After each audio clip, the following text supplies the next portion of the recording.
Okay, I think I'm obsessed. Let me show you.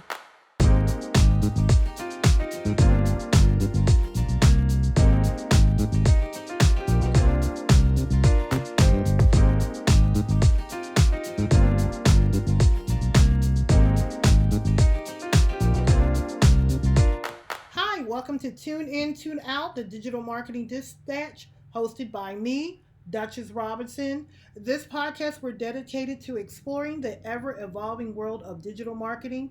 Join us as we delve into the latest trend, strategy, and innovation with leading industry experts and thought leaders on digital marketing. Hi, this is Duchess Robinson from 8 by 10 Design, DuchessPro.co.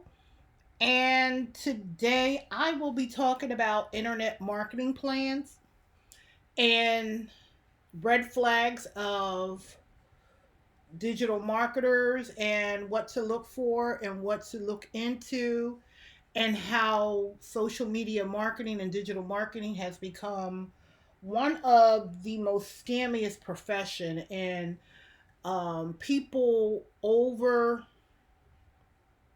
overemphasize their particular skill set in it, and they understand basically, to me, and listening and looking and seeing, most people think because they can post on social media or understand baseline concepts, they create businesses and tell people, yeah, I can be your social media marketer, but it's losing so much of what it means. A social media marketing expert commands over thousands and hundreds of thousands of dollars, done properly, because it's dealing with brand, it's dealing with an overall sense of brand awareness and um, leveraging data analytics, and also clear cut call to actions. So when I was doing just web development, graphic design, desktop publishing, what have you, in, I'd say, like 2010 to 2013, I felt that it was a need for me to go into an accelerated program to learn digital marketing so I can make more money. And this is more of the expansion of the boom in social media, monetization, podcast, and all of those things together. So I went on to get this degree, but one of the main things that you had to do in order to graduate, and it was accelerated, you had to, they gave you a document and it was called Internet Marketing Plan, or IMP. This document consists of 26 pages. And throughout your marketing and throughout your coursework, in order to receive a master's, they taught you how to complete these digital marketing plans and how to set it up, how to strategically plan and focus, how to deal with situational analysis, how to deal with strategy and tactics. So one of the things, if we can start even with a business just starting out, it's the contents that's developed in it. So in the digital marketing plan, you have your executive summary, your organization and product, and the history. Those are the key things. Those are the foundations of your marketing plan, your research, all of those things. Then the next section you would have to deal with is your mission statements. And this is all under the strategic plan and focus. Under that, your mission statement, your overall goals and objective for your marketing plan, your marketing plan and product objectives. What are you looking to do? What are you reaching for? You have to put together revenue models.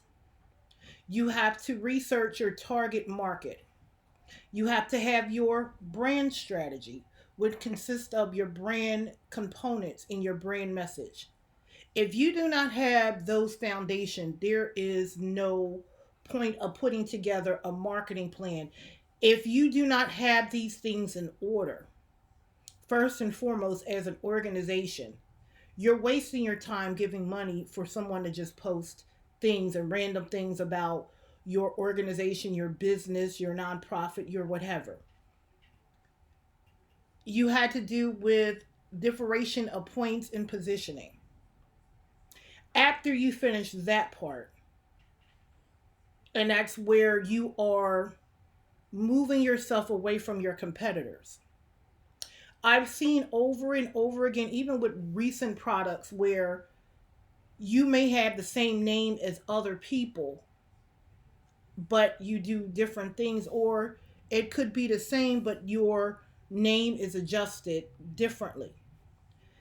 You have to, as a business or organization, clear yourself out, because intertwining it and just falling under the umbrella of everything else, you have not differentiated yourself as a business to have people pinpoint of the success and what you offer as a business.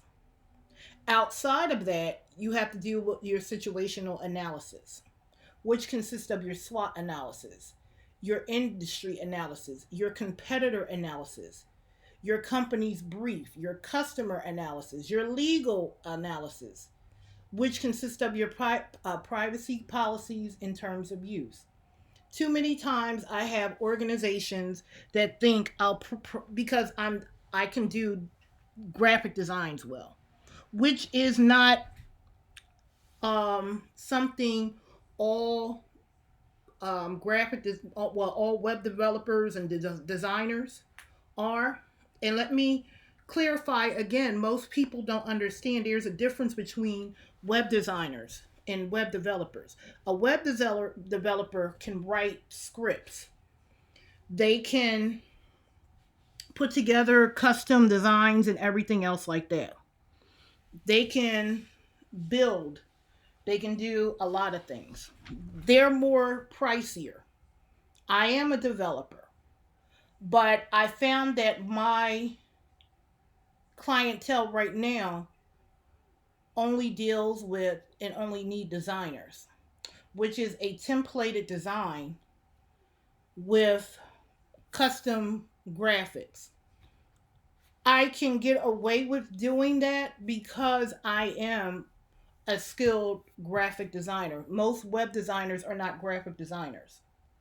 So even though I'm using a template, I can customize it to be custom based off of the graphics. With the emergence of AI technology, AI imagery development, um, I've heard false information stating that, oh, well, if you use AI, that's like everybody else's. No, AI doesn't generate the same thing. It can generate the same concept, but not the same thing, never the same thing. So that's false information that I've heard. So even with your integration of AI prior to me releasing this information, which is completely different. I wish I had it then. This would have been a lot easier because I would have punched in some data, added some customization to my information, and would have been able to pull this out. And I'm pretty sure they've added that component in the current digital marketing master's program. So, adding your privacy policies based on your website. And I've seen websites that were built by other people that do not have these in terms of use. It, you know, foundation things. And I'm going to tell you why those foundation things are important. So, internet marketing strategy and tactics was the next level, and that dealt with the buyer's personas and the customer roles. So, you have customers who one persona is They need to see who else bought it. Then you have the customer persona where they are, you know, I want to buy it now. That's why in supermarkets they have little things by by the counter, because there are people who will get in there and there are impulse buyers. That's why those things are strategically placed there for impulse buyers. So you have your impulse buyers that just want to get started, they want to go now. So you have to make sure you have all your ducks in a row for that. You have another persona where they need to see all the data and statistics and why that needs to happen. That's just a couple. If you ever get a chance, always look up buyer personas. I'm actually going to do an in-depth podcast about that, specifically that. Then you have to understand the new media that's out there, which is AI technology. What is viral, um, and all the social media components. And that's why I tell people not all social medias need to have your business advertised on it. Having a few is fine because you're wasting money if well, I'll give you an example. If your target audience, and I've actually seen this for a daycare. A daycare wanted to advertise and market products, on Facebook. And if you look at the guidelines of Facebook, I would spend less money on Facebook because Facebook is for an older audience. Generally, they would not have children in daycare. They may have grandchildren in daycare. The only thing you can get out of there and having a particular marketing plan for that particular social media is if you are hiring or you're looking for people to refer people. That's where it should be. But in general, for marketing, a marketing plan for a younger crowd, you would look to put your investments more in TikTok and Snapchat based on the demographics of those two platforms. Then you have to do more things concerning mobile. People want to have this grandiose website. They want to have all the bells and whistles, but don't understand most people are looking at your bells and whistles website from a mobile device, high end mobile device, and that generally means a Samsung or an iPhone, and the tablet in itself. So you want your images to be clear, but you want them to load quickly for those devices in itself.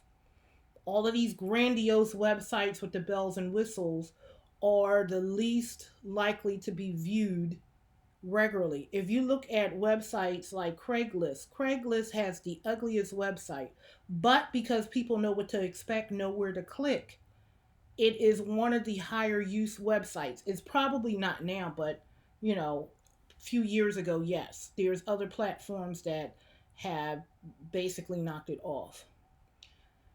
And so we go into your conversion goals. What is the percentage of the goals that you want to accomplish from your website? Your website is the main plate, it is the main course.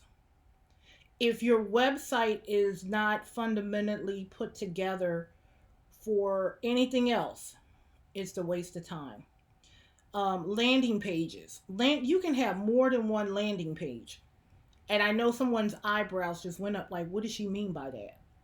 Well, a landing page simply is a page you land on from a call to action, from word of mouth. And then let me cut out really quick. People think that marketing is everything. It's just one thing. No, there's a such thing as inbound and outbound marketing. Inbound marketing is your digital. Outbound marketing is your traditional, which means you knock on doors, you give flyers, you give business cards, you do that. That's traditional. So let me preface it by saying that. Having multiple landing page. So for example, say you have a concert coming out and you want to sell tickets, but you don't want people to go through your full website just to find those tickets. You can create a sub website specifically for that concert, and then especially if you're doing it often.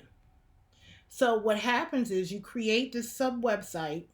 So let's just give it a basic name. Say I'm giving a concert, 8 by 10 Design. So my 8 by 10 Designs website has its one um, landing page, which consists of everything. It's a summary of everything that's to drip content to you for you to go further into research inside of the website.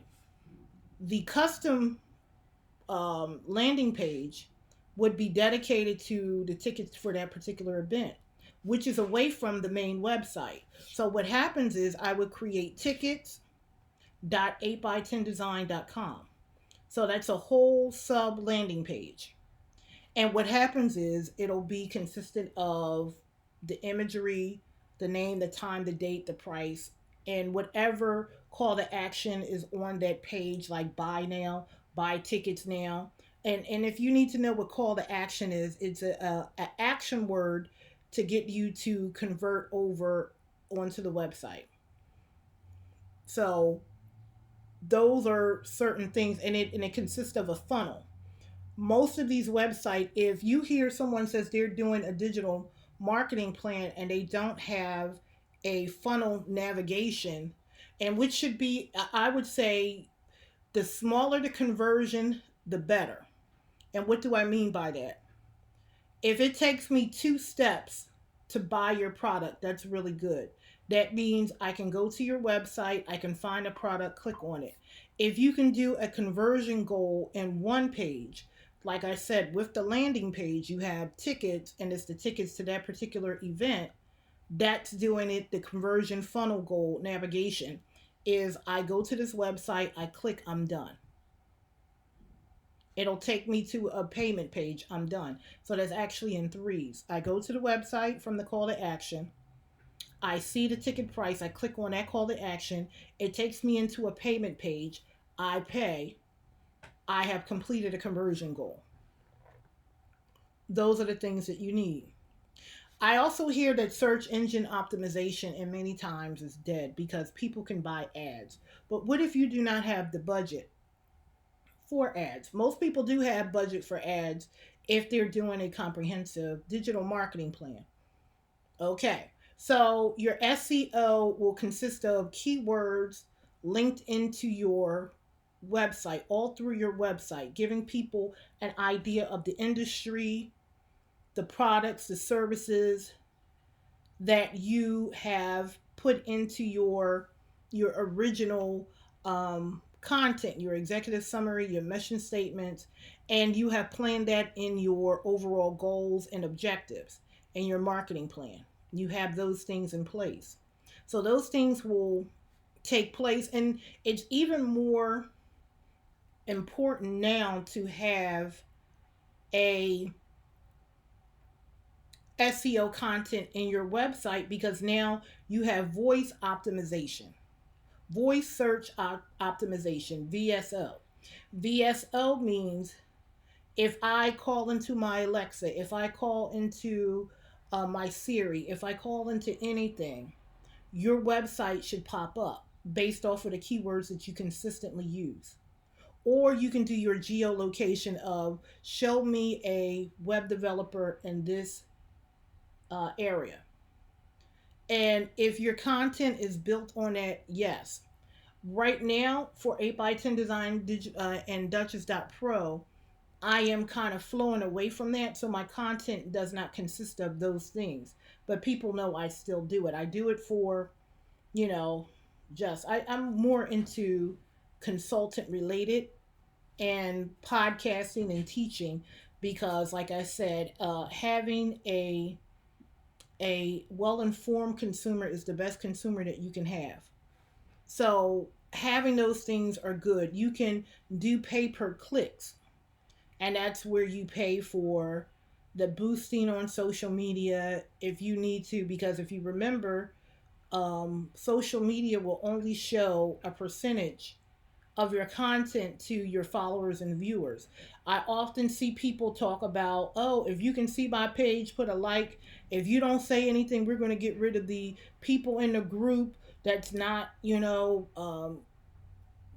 actively using in the group. Well, that's because social media and that platform has taken their visualization of that particular group. So what you want to constantly do is engage, re-engage, and engage some more. If you want to keep that inside of your group, but you're not going to get 100% of your 1,000 people in your group. The next thing is your email marketing and customer messaging. That has to be consistent throughout, specifically when you're sending an email blast. There's not, I don't know, no marketing plan that does not have an email marketing newsletter. I hear people trying to go back and engage in these traditional newsletters. I'm going to tell you now, I would not. Your traditional newsletter is nothing more than a blog inside of your website. When I hear that, I take a deep breath, because it's a waste of resource. People are more likely to read it on a digital device. They'll take it and say, "Oh, but paper, you don't want to clutter your house with, or there's not places anymore to keep those things. I prefer digital." Now, if some you keep it digital until you have more than enough people to say, "Hey, can I get a printed copy?" That's when you put in your budget for a paper product to printing, because it's costly and it's unnecessary. So now you have your blog. That's where you put in your imagery, and that contributes to the SEO of your website. That contributes to the brand awareness, and that contributes to your website being ranked. If you're taking yourself away from that doing traditional means, you're defeating the process of that. Period. You have to develop, and this is very key for anything that I do in particular.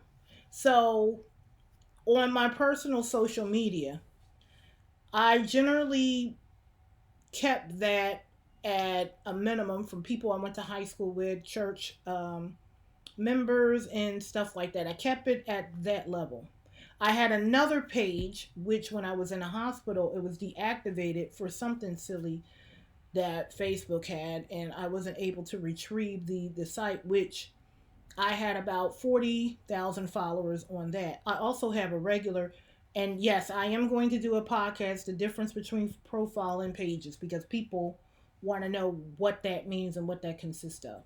So, my personal profile, I decided, okay, this is the only social media I have, and I'm just going to, you know, have it private and public information. Nothing that I put on Facebook, is ultra private to me, so that's not a big deal. You may get a small percentage of that. So, understanding that, I decided to build that the numbers up on that page. In like less than a week, I was able to build it up to 9,000. And then, a few days later, now it's to 14,000. And a lot of people ask the question, well, how did you do that? Well, I have partner and affiliate marketing. And what does that mean? I have two large pages: Black Girls Hair Rock, Black Men in Fashion, and on a subside, I have my Duchess Robinson marketing page, which has about 29,000 followers. But Black Girls Hair Rock has about 825,000 followers organically, and Black Men in Fashion 250,000 organically. So what I would do, I would take content that I know would go viral, but on my page alone, it's not going to grab any attention because of the limitation of the platform itself. So I would take that, share it onto those large pages, so those followers who are generally not need my service or product, but there's some consistent, engagement outside of the regular posting on those pages, that they would follow the page to get that content outside of it. So when I talk about partner and affiliate marketing, is finding an affiliate who will share your content but not necessarily be the same content. You can't expect, two hair salons share um, share their flyers for you to go here and there, on their page. No, you would expect people who sell hair product tools to share your website. You would see stuff like that, and that's how that affiliate and partner marketing works. Offline marketing, that goes into the inbound marketing. That's how that rolls. Having a really good, you know flyer that determines, or a QR code with your information. What I like, AI technology allows you to create an avatar, and I have a avatar which I use for QR codes. Connecting. And that allows me to market a whole bunch of information, and to put out a whole bunch of information, specifically to one who just have a business card with a QR code. So because it's small in stature, you can't put a lot of information on there. That happens. So having a QR code, you can direct people into video. I can't wait until I figure out this holographic stuff. It's a whole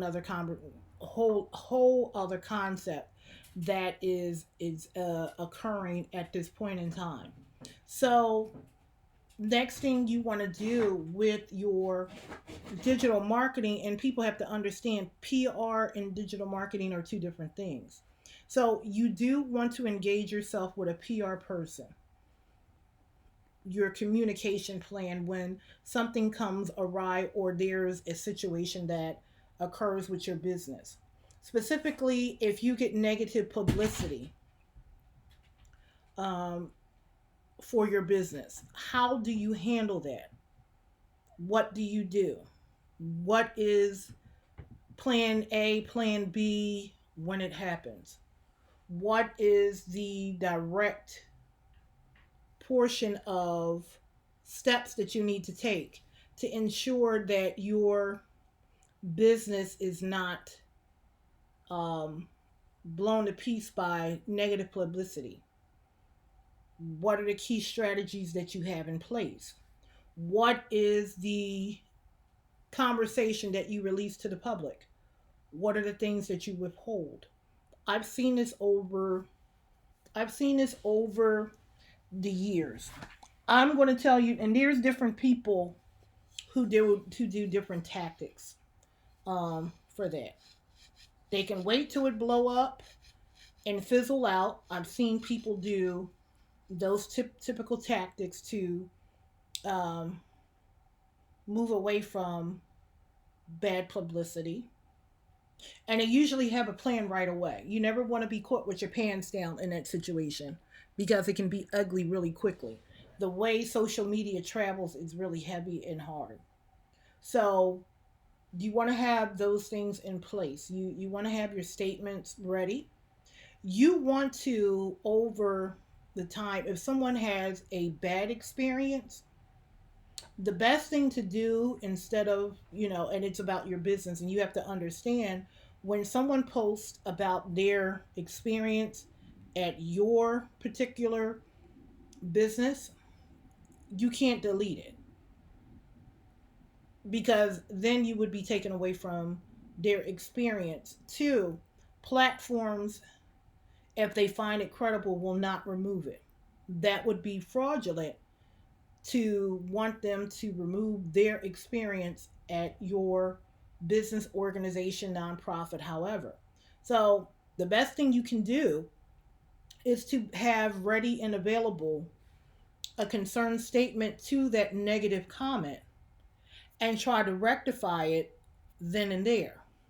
Because if you take the time to just publicly um, publicly talk about the good reviews and not the bad reviews, that looks poorly on your organization as a whole. Now, we've all seen where we can go on TikTok and everything, and someone is caught on camera doing something, and people will write letters, and it'll be a whole mob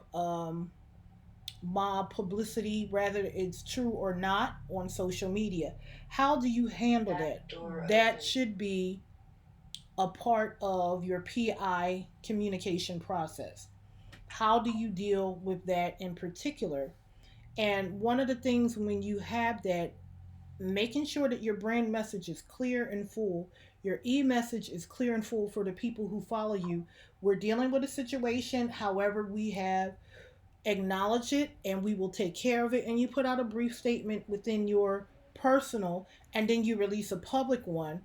And when you have something like that, you need to shut down any communications where people can bombard it. Or me, at some point, depending on the subject, I will put in a small crease of a post and I'll allow people to vent based off of that.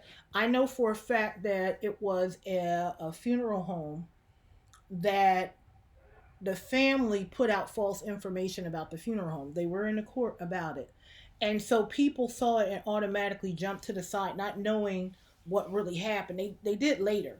But that was a situation where people just jumped the gun and wanted to do good. But I always use the Bible, don't let your good be evil spoken of. But what happened is it was a bunch of negative publicity on their social media. So one thing what will happen, Google and Yelp, if they find that there's a lot of spam content and is away from the geolocation of your organization, they will literally pull the actual reviews and they'll suspend your site until you're ready to put it up, because they've you know adjusted that. But meanwhile, you have AI technology that will pull and grab all of that information, so when someone searches you, it will clearly define that. You put those things in place. You deal with a PR person, you deal with your digital marketing person, and they already have the script of your brand and all of your foundational things that were already in place. All of your content, your username, your passwords to your site, and must I say, it would be good that all your handles are the same. That way, it makes it easier for those communications to go out clearly and strongly. And then things are separated and the way they should be. That's one. So the next thing on these digital marketing plans is financial data and projections. What do you see occurring and what is your projection? And you can only look at that by your clear insights. And when I hear people again say, well, I looked at the analytics of fake, I'm going to tell you now, because of the emergence of bots, AI, and some other things, the social media analytics will only give you surface driven information. That's it. They're not going to give you anything as a whole. It's going to be skewed because of that. And I would not put all my eggs in one basket when it comes to that. You have Google Analytics, you have other analytics, and that's why I'm not a fan of these platforms that allow you to post one thing on social media, because it doesn't give you the real filter, it doesn't give you the real read, and it doesn't give you the real insight. Because I'm going to guarantee you what happens on social media versus the conversion rates that are taking place on your website, because that's how you're going to clearly know if your objectives and goals are being met or not on your website, because that's where you have the centralized information that you want people to accomplish, your call to action. I want you to sign up for this newsletter. I want you to buy this product. I want you to register for this event. Those are the goals, and those are examples of goals, and where you want your conversion rates and where you want your funnels to go to. That's what a marketing plan consists of. Clear, clear, clear navigation, a navigation funnel to your goals. That's one. And then you have to talk about your budget to that, paid advertisement and everything else like that. So the next thing you want to do is evaluation, control, and continuous improvement.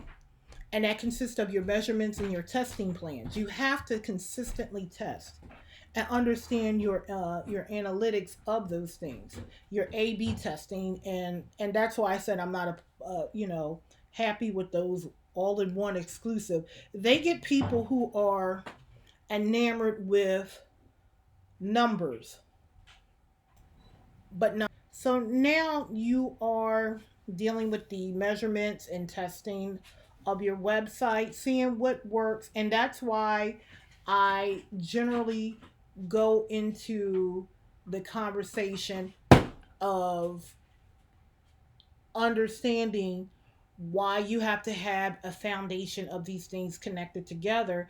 And if they're not connected together, then you have a marketing plan that just won't work. It will not work in the benefits of what is needed and what is to be done. So just to dive and to go back and to recap some of the things that we've talked about in this podcast. We talked about the digital marketing plan and what it consists of, what should be in it, how you should navigate through it, how you should find how to use the foundation to build. If you do not have any of those things in place, you will have an issue of having proper data driven to build successful um, objectives to your goals. If you do not have those in place, if you're talking to someone and they don't have it in place, then there's a problem. There's a great problem.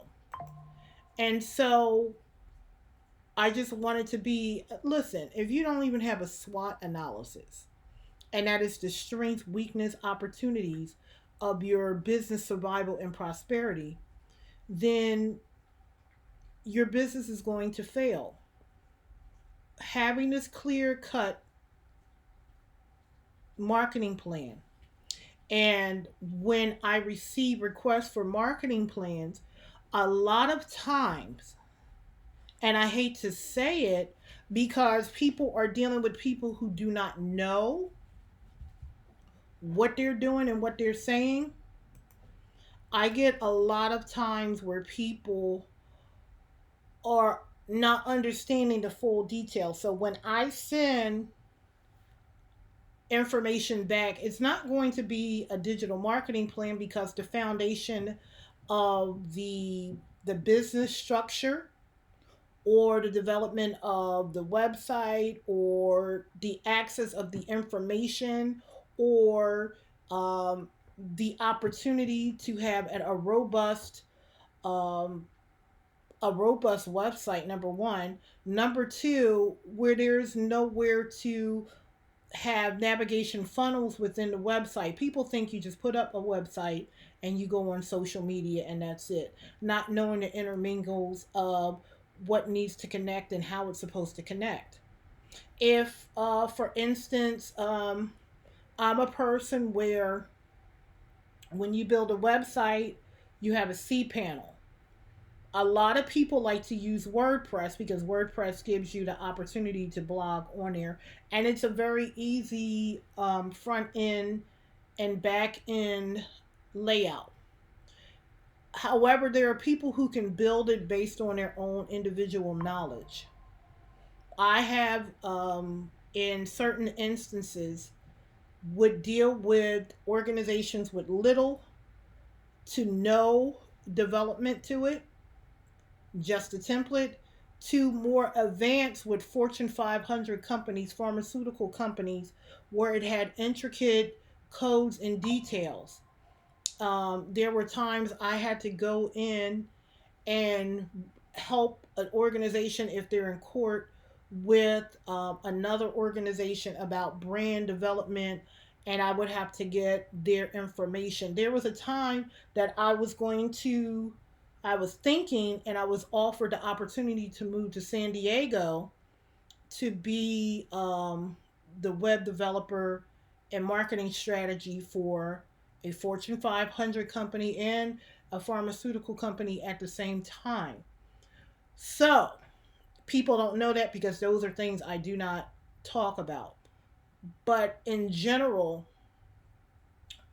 from a $600,000 issue that I had to help and approve and build and do some things, to small things that I see on a website that generally doesn't have the basis of the things needed to be successful. I can put out beautiful graphic designs. It means nothing. You're just building up surface numbers on your social media, which does nothing to the overall goals and concept. I can look at a website and see that right away. Definitely can see it right away. And what I call digital marketing, social media marketing, why I said it's the biggest ripoff, is because it's almost like you take your car to a mechanic, and a mechanic will see the basics of stuff but don't see the underlying issue, and you think you have something fixed, and you come to find out everything under the hood is messed up. And that's what's going on with a lot of these businesses and the structure of their website layout and their content, and everybody knows how to deal with social media. And I always tell people proof is in the pudding. So when I hear people use certain terms, when I send back information, I automatically know they are not in the vicinity of understanding what digital marketing is. And it's okay to be self taught. There's a lot of courses out here that will teach you, and also there's so many, and I'll say this, there's so many people that know certain things, but they don't know everything. They know bits and pieces of it. So, and then there's some people who know more about it. And that's where you just have to really take the time and learn from example, learn from all types of things. I've seen websites where you go to the website and they'll have a whole bunch of stuff and it's beautifully set together and the colors and everything, and then you go to click on a button or something like that, or they'll just have a contact us button. I mean, I don't understand that. And they miss the opportunities because the analytics will tell you what people are clicking on and why. And I see it so much, and I am really to the point where I just look and say, okay, we can't do this. And I get feedback. Oh well, you know what we're doing, and if you knew what you were doing, you wouldn't have hired me, or you wouldn't have consulted with me, and you wouldn't have the issues that you're having specifically on certain platforms, because anybody can market on different platforms. I can market on different platforms. There's products and services that just attract on each platform, and then there's other things that doesn't, and you have to align yourself with understanding that from the analytics. What work on one doesn't work on another. Understanding that completely and fully. So that's what is happening in the digital marketing world. Now, so for the next podcast, the next two podcasts that we're going to talk about brand personas, like I talked about in this podcast, and what that is and how to utilize that. And then the next one, and I'll probably have already out a ebook on how AI technology can help build your business, and it'll help with your business too. And I'll give some examples in that particular ebook, and I'll also talk about how image generating platforms can help with marketing of your business. So, those are the next two podcasts that we will be releasing, and there will be an ebook. But thanks for listening. This is Duchess Robinson from 8x10 Design, DuchessPro.co. And this podcast will be on all of your platforms: iHeart, Spotify, Apple, Android, and some others. So thank you for listening.